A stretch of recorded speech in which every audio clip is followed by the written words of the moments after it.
Ebana, ujambo na karibu sana mtazamaji Bongo Super Media.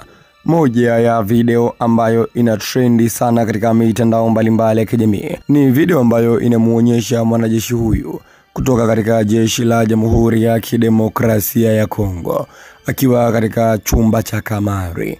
Tena amevaa jezi kabisa za nchi ya Jamhuri ya Kidemokrasia ya Kongo, kwa maana combat za jeshi, lakini pia mabegani kwake kuna bendera ya Kongo.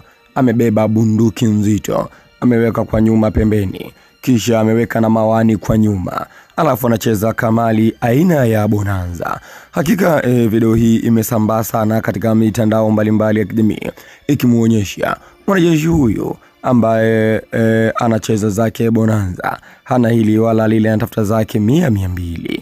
Hakika ni moja ya video ambayo inazungumzwa sana katika mitandao mbalimbali ya kijamii.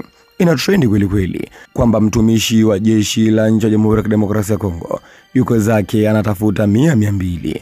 Hakika hili ni jambo pengine ni la kushangaza sana, hasa katika watu kama hawa wanajeshi, kwa sababu ni watu ambao ni wapambanaji. Wao wanawaza kuipambania nchi, lakini yeye muda huu yuko zake anacheza zake bonanza, anatafuta 100-200. Mtazamaji Bongo Super Media, pengine umeitazama vizuri kabisa video hii. Sasa unaweza ukaniandikia maoni yako hapo katika sehemu ya comment. Nini ni maoni yako kuhusiana na video hii ambayo inamuonyesha mwanajeshi huyu anacheza zake bonanza? Andika maoni yako hapo katika sehemu ya comment, lakini pia usisahau kubonyeza alama ya subscribe ikiwa ndio mara yako ya kwanza.